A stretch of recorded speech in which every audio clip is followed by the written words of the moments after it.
Kia ora, namahi nui, kia koutou kia ora. It's fantastic to see you, even though I can't see you. Thank you so much for coming out tonight. I'm Gareth Hughes, the Green Party Genetic Engineering and the Environment spokesperson. I just want to thank the organisers. It's a fantastic opportunity for me to address you tonight. I'm sorry I can't be with you. I'm actually in the Hawke's Bay tonight, also trying to save the local railway line from closure. The Green Party has been at the forefront of the anti-GE movement in New Zealand, along with a number of other groups, and we're proud to have continually opposed the release of genetically engineered organisms into the environment. We believe it's a massive risk. We believe in adopting a precautionary approach to that risk. We're also conscious that what we are talking about is private profit by some of the world's largest chemical and seed companies, essentially running a gigantic experiment on our environment, our food, our trees for their private profit.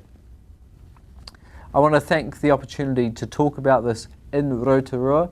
You guys are at the forefront of this experiment in your region. Scion's 4,000 trees permit over the next 25 years, I believe, is a significant local worry, and I applaud the people working locally, and I applaud the regional council to be doing more work to eliminate this big risk from what is a vitally important industry to the region. Forestry is a huge export earner, it's a huge part of the local economy, and what we need to be doing in New Zealand is working to our strengths. We've been growing radiata pine trees in New Zealand for over 150 years.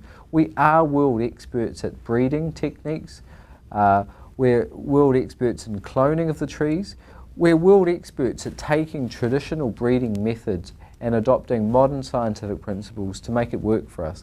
This isn't genetic engineering, this isn't mixing two species properties together which have no relationship in nature. This is taking the best of traditional practices, putting a modern slant on it, and this is what our prosperity is built upon. The interesting thing is that New Zealand has such an opportunity to market ourselves as clean, green, genetically engineered free.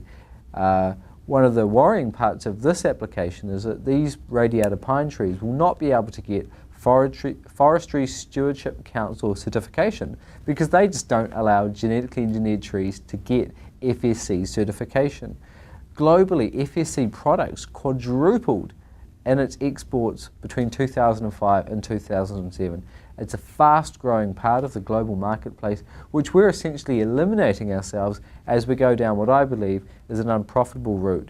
There's, I think, three main reasons why we need to get active. We need to stop this trial from going ahead. The first is containment, and my submission to the Environmental Risk Management Authority, I'll just read out the headings from some of my concerns around the containment. Because while this is a test, it's a trial, I believe in fact it's a release on the local environment because we just can't contain these genetically engineered organisms.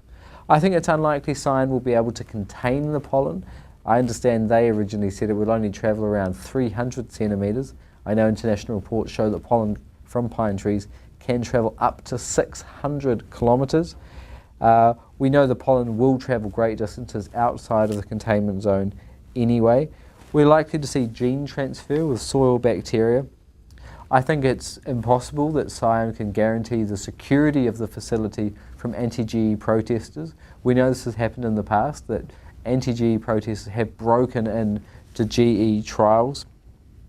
And the fact is that Scion's trials in the past have been less than satisfactory, and I know Stefan, who's with you tonight, can talk more about it. The second reason is the environment, and this is a gamble with our environment. The introduction of herbicide-resistant genes into agricultural products by GE has been linked to growing resistance in herbicide and weeds. One of the major reasons for doing this by Scion is to reduce herbicide use. Globally, what we've found from GE products is it increases herbicide use.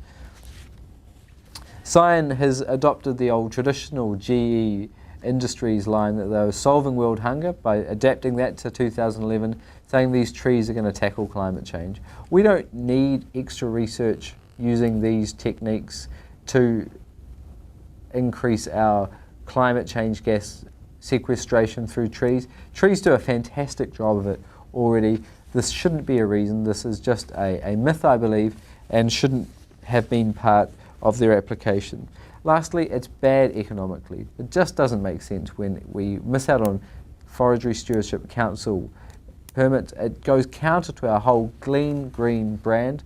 At the moment, 80,000 people are going to come to New Zealand in a few months' time for the Rugby World Cup.